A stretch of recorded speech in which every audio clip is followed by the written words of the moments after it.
Salve, salve, amigo criolista! Confira as atrações do programa de hoje. Uma semana para a grande final do Freio de Ouro.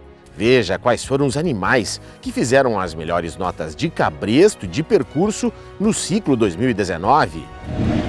Saiba como foi a reunião de avaliação dos jurados que atuaram nas classificatórias. Escola de Montaria. O ginete Cauê Hartmann fala sobre a performance durante a pechada. E criadores do Mato Grosso do Sul produzem cavalos com foco no desempenho e no resultado econômico. Neste criatório, a funcionalidade é o primeiro critério de seleção da raça crioula. Fique com a gente, o Cavalo Crioulo Sem Fronteiras está no ar. Está chegando o momento mais esperado do ano. Falta uma semana para a grande final do Freio de Ouro em Esteio, no Rio Grande do Sul. No programa de hoje e no próximo, nós vamos relembrar as melhores notas do ciclo de classificatórias disputadas no Brasil. E a gente começa com as maiores médias de morfologia e de percurso. Os comentários são do técnico credenciado e jurado da ABCC, Felipe Cássia Maciel. Começamos com a morfologia. A melhor média do ciclo foi conquistada por Erva Santa Calabaça, 8.400 na classificatória gaúcha. Criada e montada por seu proprietário, Marcelo Moglia, da cabanha Calabaça, de Aceguá, Rio Grande do Sul, a colorada Douradilha se classificou para a final na 8ª colocação da seletiva disputada em Esteio. Antes de disputar o Freio de Ouro, a égua foi 3 vezes reservada grande campeã na Expo Inter e na última Expo FIC foi a 4ª melhor égua adulta. Na análise morfológica, os jurados observam, entre outros itens, o selo racial, a correção de linha superior, angulações e aprumos, a massa muscular e a estrutura óssea, a harmonia e o equilíbrio do conjunto, o biotipo funcional, a masculinidade e a feminilidade, como vemos nessa égua, e as manifestações de bom temperamento e docilidade. Acho que as características mais importantes dessa égua certamente é o equilíbrio entre suas partes, uma égua de muito bom pescoço, uma linha superior correta, boas angulações, um bom nível de aprumos, algum detalhe nos seus aprumos anteriores e também posteriores, mas acredito que a boa pontuação dela se deva principalmente ao equilíbrio entre todas as suas partes. E é uma égua que vem de uma família, né, com tradição na morfologia. Essa aqui é uma filha de 1569, um cavalo que, além dele ter sido o grande campeão da Expo Inter, um cavalo que produziu animais realmente de exceção e com uma beleza morfológica, uma qualidade morfológica bastante elevada em seus filhos, com vários obtendo premiações importantes da raça. Uma égua que caminha com muita qualidade, com muita classe, como a gente costuma falar, né? Uma égua de cabeça bonita, bom pescoço, correta nas suas linhas superiores e seus aprumos. Acho que esses são os quesitos que mais destaco nessa égua. E estava num grande dia nesta apresentação. É uma égua que quem conheceu ela quando participou das etapas morfológicas, né, quando as provas de morfologia, uma égua com mais peso e às vezes mascara alguma deficiência, né, e não é o caso dessa égua, uma égua que está em plena forma física, com qualidade em todas as suas partes. Vamos rever agora a melhor andadura do ciclo. Foi na classificatória aberta de Esteio, 14.800 para Feitiço Cavaleira e Zeca Macedo. Mesmo com a nota alta, o animal da cabanha La Perseverância de São Pedro, Argentina, não se classificou nesta etapa, mas voltou e garantiu a vaga na final na classificatória gaúcha. Definição, manutenção, comodidade, naturalidade e principalmente progressão são as características fundamentais que enxergamos no tranco do Feitiço Cavaleira. 10, 9, 9, talvez não tenha sido 3-10 por faltar um pouco de concentração do animal, está um pouco disperso da entrada da andadura até a troca para o trote. Aí no trote sim, já com muito boa comodidade, muita progressão, um cavalo com movimento simétrico, nunca tentando sair da mão de ginete, ou seja, perfeito movimento, 3-10 na avaliação do trote. Destaco também a qualidade da troca de mão desse animal no galope, muito cômodo e com muita naturalidade. Isso chama muita atenção do jurado pela naturalidade como ele fez a troca de mão. Bom, Feitiço Cavaleira foi bocal de prata em 2017 e quinto na final do Freio de Ouro e repetiu o feito em 2018. Ainda no ano passado terminou o freio da FIC na 4ª colocação. É um animal que tem currículo.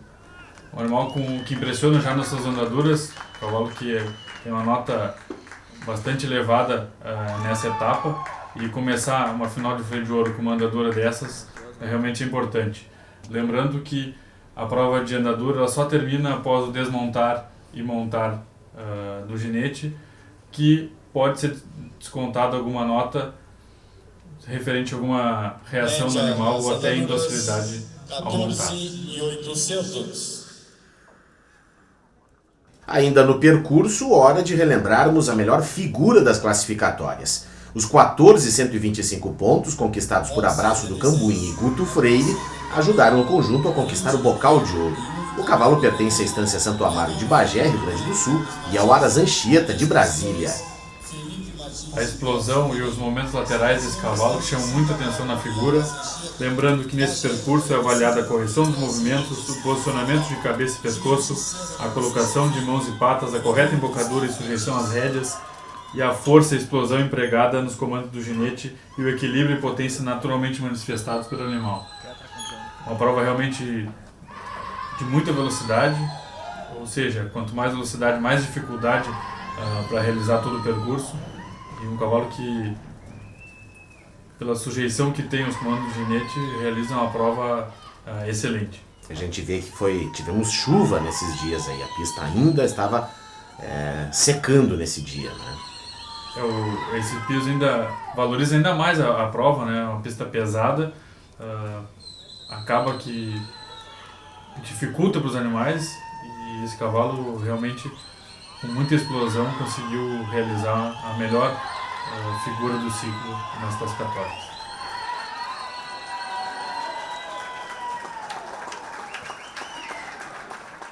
E para encerrar, no programa de hoje, a gente confere a volta sobre patas e esbarradas mais pontuada do ciclo. O Operário do Infinito fez 14.667 pontos na classificatória de Campo Grande, Mato Grosso do Sul, e conquistou o título da última etapa da temporada. 10, 10 e 10 para a volta sobre patas de Operário do Infinito. A volta sobre patas, que é o giro do animal sobre si mesmo, apoiado na pata de direção do giro com a flutuação do trem anterior. O cavalo é montado pelo ginete Tomás Gonçalves e é de propriedade da cabanha Odilo Gonçalves de Jaguarão, Rio Grande do Sul. 10, 10 e 10 para a primeira esbarrada de Operário do Infinito. É importante destacar a qualidade da metida de patas e a corrida. O cavalo com bastante velocidade, ou seja, velocidade empregando mais dificuldade para a realização da prova.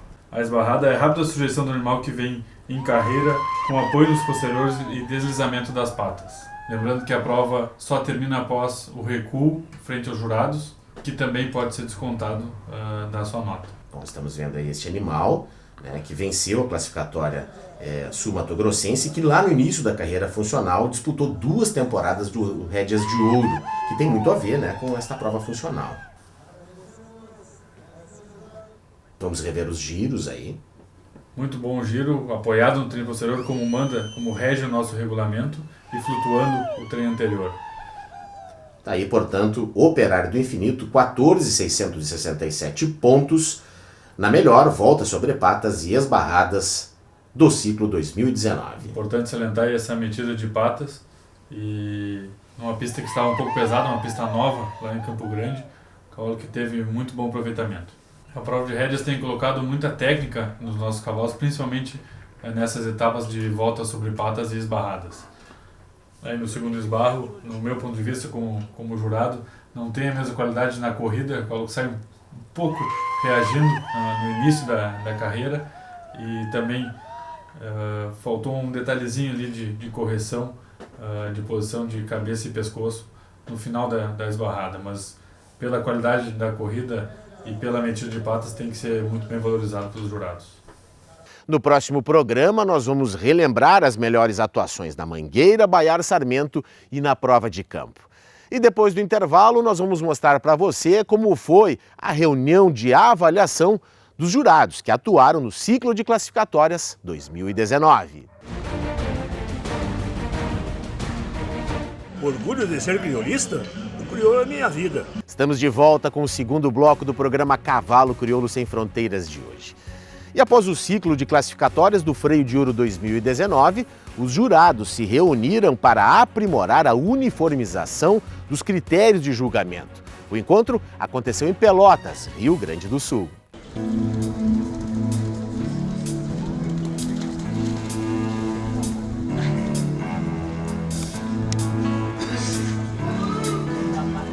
olho na pista e médias computadas. Neste ciclo de classificatórias do Freio de Ouro, as placas foram erguidas quase 20 mil vezes. Depois de julgarem os competidores, os jurados se reuniram para avaliar o próprio desempenho nas 7 etapas disputadas no Brasil, Argentina e Uruguai. O encontro foi na sede da Associação Brasileira de Criadores de Cavalos Crioulos, na cidade gaúcha de Pelotas. Imagens de provas da temporada foram revistas, comentadas e as notas discutidas. Então esse material dessas provas é armazenado, é selecionado, e alguma prova que a gente acha que poderia ter uma avaliação diferente, ou que entre o trio teve uma diferença de avaliação, a gente resgata esse material e hoje faz uma análise em grupo para que todo o grupo debata e chegue a uma definição de cada pontuação para cada prova dessas que foram analisadas, né? Então a gente acaba afinando critérios e aferindo bem as notas para próximas classificatórias, para a final do Freio de Ouro e também para o próximo ciclo de credenciadores e classificatórios. O equilíbrio cada vez maior entre os competidores aumenta a responsabilidade dos jurados. Hoje em dia as provas são cada vez um nível mais alto, né, de exigência e de competitividade em todas as provas. Definida muita coisa no detalhe, e esse tipo de ajuste fino, questão de meio ponto, muitas vezes de placa 0,25, acho que a gente só tem que trabalhar para chegar, para minimizar essas diferenças, e a maneira que a gente tem de minimizar essas diferenças é dialogando, trocando ideia, para entrar no consenso do que realmente a gente quer buscar. Mesmo com poucas divergências, os julgamentos que apresentaram mais de um tipo de interpretação receberam atenção especial. É de suma importância quando a gente traz esses problemas para uma discussão ampla, porque nem sempre, a gente não é dono da verdade do que a gente fala, né? E às vezes a gente comete alguns erros nos nossos julgamentos, e quando a gente é cobrado por isso, como aqui nessas discussões, que a gente levanta o problema e discute, eu tenho certeza que cada um de nós que está aqui sai mais abastecido em termos de informações e de aprendizado. E é isso que se busca. A gente tem um julgamento justo, com critérios, seguindo os regulamentos, e o resultado final disso é que todos nós, torcemos que ganhem o melhor. Frederico Argüelles, jurado argentino que vai julgar as fêmeas na final do Freio de Ouro, ressalta que a unificação dos critérios é fundamental para uma avaliação correta. Para nosotros es muy importante participar de estas reuniones porque es un resumen de nuestro trabajo durante el año y nos sirven para unificar criterios y que nos corrijan los errores que cometimos durante nuestra labor y escuchar mucha gente experiente y solucionar los problemas. Para a ABCC, as reuniões de avaliação servem também para discutir as regras da competição. Ao longo dos anos, o regulamento sofreu alterações que tornaram a prova mais dinâmica e competitiva. Dentro dessas reuniões também, sempre debatendo em cima do regulamento, testar ele, porque sempre, como é uma prova que podem acontecer inúmeras situações, essas situações são trazidas para cá e são discutidas nesse contexto um pouco menor e levadas também para todo o corpo de jurado. Eu acho que essa é a grande vantagem e a grande benesse que pode trazer para a raça. É justamente discutir o regulamento, discutir as provas que foram expostas e afinar. Cada dia desse é um aprendizado.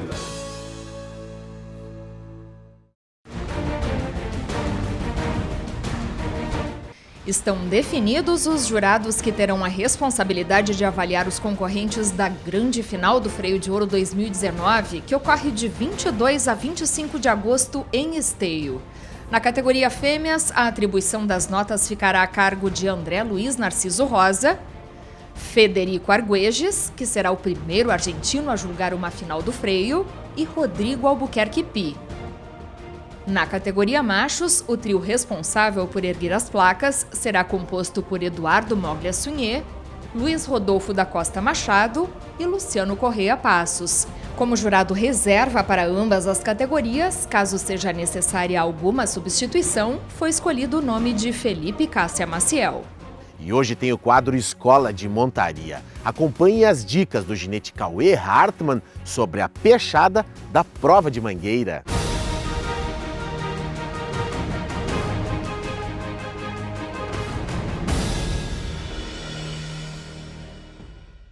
O primeiro movimento que o cavalo faz para executar uma boa pechada, a gente fala que é o movimento de ladear, né? Ele tem que acompanhar a vaca tem que correr, ele tem que acompanhar na altura da paleta.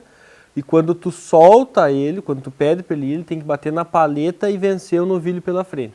Na verdade, tu pecha nos 45 graus, assim, né? Ali é o ângulo da pechada, né? Nem tanto para trás no vazio, mas bem na paleta, bem onde tem a paleta, ali entre a paleta e o pescoço.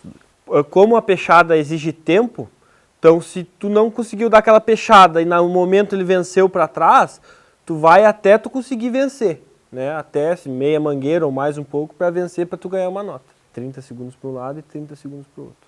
Então melhor um 3 ou um 4 ou um 5 com uma raspada ali vencendo a frente do que o 0. Ele não pode ter medo, ele tem que estar gostando daquilo que ele está fazendo. Ele não pode antecipar o teu comando. Tu está lateralizando ali a vaca correndo, ele querendo ir sozinho, porque senão tu não vai ter o tempo para pechar nos 45 graus. Então ele tem que estar submisso na sua mão e no momento que tu indicar para ele que ele tem que ir dar uma impulsão, bater rápido e vencer o novilho. Às vezes quando ele não está ou tá trotando ou caminhando, não exige muito do cavalo, então os jurados também não vão dar muita nota, né? Como a gente na mangueira tem a parte e a pechada, né? A gente tem que diferenciar bem, porque uma hora ele tem que apartar e outra hora ele tem que pechar a vaca. Então eu gosto de ir passo a passo. Primeiro eu amarro o boi, aí eu vou empurrando o boi devagarinho, mas na posição que ele já vai pechar. Então ele vai empurrando, vai aprendendo a vencer o boi, né? A fazer mais força que o boi. E aí isso a gente vai gradativamente, vai evoluindo conforme ele vai mostrando pra gente que pode evoluir, né? Então um dia eu trabalho com isso, depois primeiro eu ato o boi, né? Então eu faço isso com o boi amarrado. Então o espaço dele na mangueira do cavalo e do boi é menor, né? Então eu faço isso, depois que ele estiver bem fazendo isso, aí eu vou soltar o boi, vou ladear o cavalo e aí vou começar a soltar. Aqui a gente tem um boi muito bom para isso, que ele vai bem devagar, então eu posso mostrar passo a passo, bem devagar, tranquilo, sem apurar etapas para o meu cavalo. Tem cavalos que às vezes, pela raça crioula, fazer uma genética de vaqueiro, né? Às vezes tu vai botar ele pechar, ele vai sair e vai pechar. Só que ele não vai saber o que ele está fazendo. Vai pechar porque ele foi feito para isso, né? A genética vem conduzindo que ele aconteça isso. Mas a gente precisa mostrar passo a passo para ele saber bem na hora exata o que ele está fazendo. Para mim, o cavalo tem que estar muito tranquilo ali, tem que estar sob teu comando, ele tem que estar te esperando muito tu pedir aquilo. E a impulsão dele. Porque como o boi vai estar correndo, no momento que tu achar que está na posição, tu vai ter que pedir para ele rápido e ele vai ter que explodir para cima da vaca. E aí meus cavalos eu treino muito essa impulsão. Estando um pouco longe, quando explodir, eles têm que explodir já vencendo a vaca. O treino do impulso é quando no começo aqui, quando a vaca está amarrada, que a vaca fica parada, ele começa a impulsionar para a vaca até a parede. Então isso ele já começa, ao passo, né? Então a vaca fica parada, ele tem que fazer força para a vaca mover para o lado. Ele que faz a força. Então eu faço isso ao passo, ao trote e ao galope. Sempre que a vaca termine na madeira, na tábua, né? Que ele faça essa impulsão dela até a tábua. Então sempre o final da minha pechada é na tábua. E agora fique por dentro da agenda da semana. De 21 a 25 de agosto tem a final do Freio de Ouro em Esteio, no Rio Grande do Sul. Dia 23 de agosto, Criolaço e Laço Criador em Campo Grande, no Mato Grosso do Sul. E daqui a pouco, depois do intervalo, o cavalo crioulo em uma gestão focada em resultados no centro-oeste do país. Tenho orgulho de ser criolista por ser a raça que une as nossas famílias. Estamos de volta. No Mato Grosso do Sul, a raça crioula faz parte de um modelo de gestão focada em resultados. Conheça um criatório que busca desempenho funcional e econômico.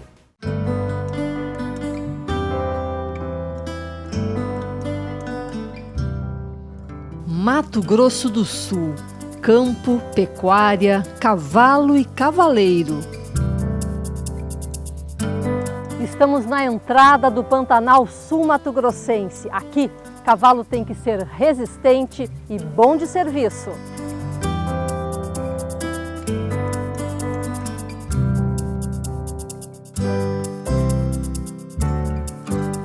Foi com foco nesta combinação que o casal de criadores Ana Lúcia Coelho e Geraldo de Paiva desenvolveram a marca Calidá, no município sul-mato-grossense de Anastácio.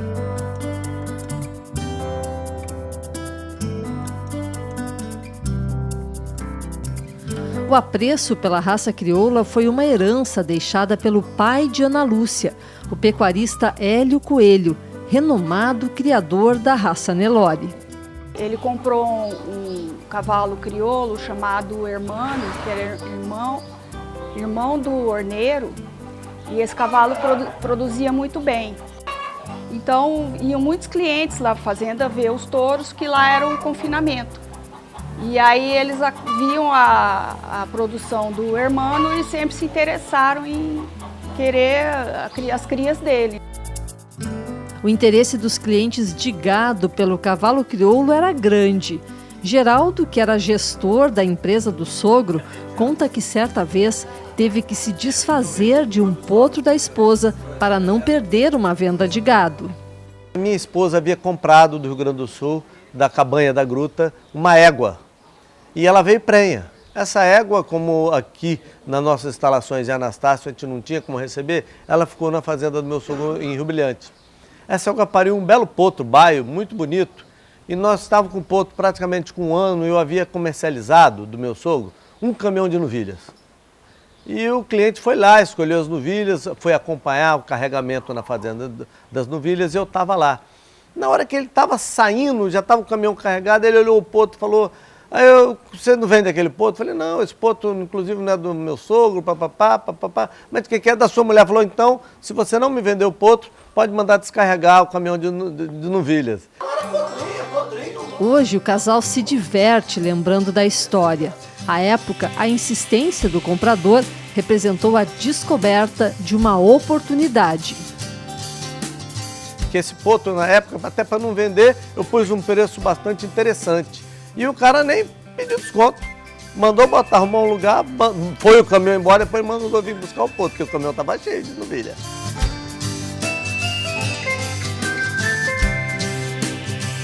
Ao desenvolver a própria marca, o casal inseriu a criação de cavalos crioulos em um modelo de gestão focado em resultados.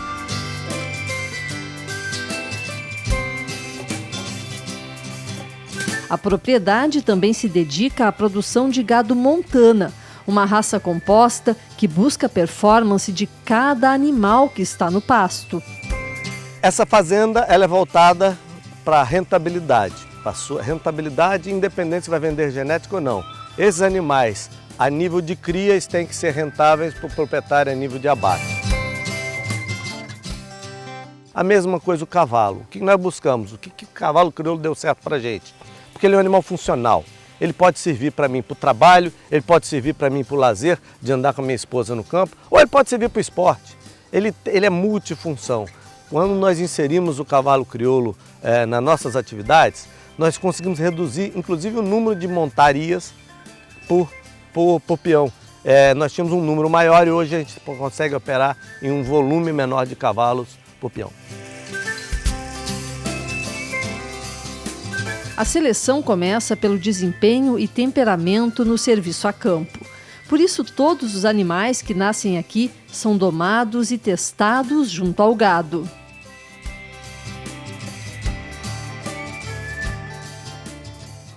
A nossa doma é muito vaqueira, porque ela trabalha no dia a dia com o gado geral, puxa mangueira, trabalha em vários lugares. É uma doma muito vaqueira, então o cavalo está acostumado com o boi, então ele não tem medo, ele domina, ele é ativo e principalmente não sendo reativo a certas ordens de quem o está usando. Isso para nós são as principais características que a gente observa e que a gente busca imprimir nos nossos animais.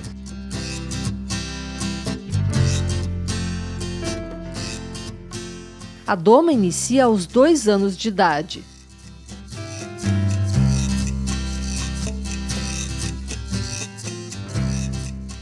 Antônio é quem faz esse trabalho e passa a primeira impressão sobre os animais. A gente vai vendo no dia a dia, né, a agilidade dele, conforme a gente vai trabalhando ele na criação, a gente vê a agilidade dele, que ele é mais habilidoso, pega mais fácil, ele cuida da criação, marca, a gente vai apartar uma vaca, ele já sai, a gente coloca ele na vaca, ele já fica cuidando e ele trabalha mais ágil que, assim que a gente vê, os cavalos são mais ágeis que os outros.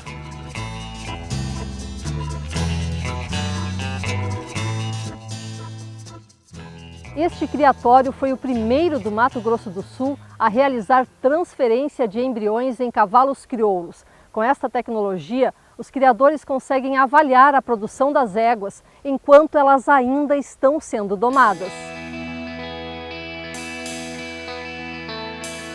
Este potro, nascido em 2018, é o primeiro produto de transferência de embriões da fazenda. A mãe era uma égua jovem, que produziu esta primeira cria aos 3 anos de idade, sem prejuízo da doma. Em toda a tecnologia de reprodução, ela consiste no melhoramento da base da população, né? No caso aqui, os animais da raça crioula. A gente tinha uma égua diferente que estava em doma, né? E a gente queria antecipar essa cria dela e resolveu fazer a transferência de embrião. No cavalo crioulo, somente é feito ou dessa forma, né? Ou em éguas pontuadas que têm registro de mérito. Após passarem no critério da funcionalidade, os animais são avaliados pela produção das crias. O plantel de éguas próprias recebe sêmen de reprodutores gaúchos. Temos tirado alguns machinhos muito interessantes, que têm se colocado para fazer tropa em fazendas aqui da nossa região, fazenda do Alto Amazonas. Estão se colocando muito bem, são animais, todos estão ficando satisfeitos, a maioria volta. Então isso nos dá muita segurança de que nós estamos no caminho certo. Caminho certo aqui é aquele que leva ao cavalo ideal para o trabalho com o gado.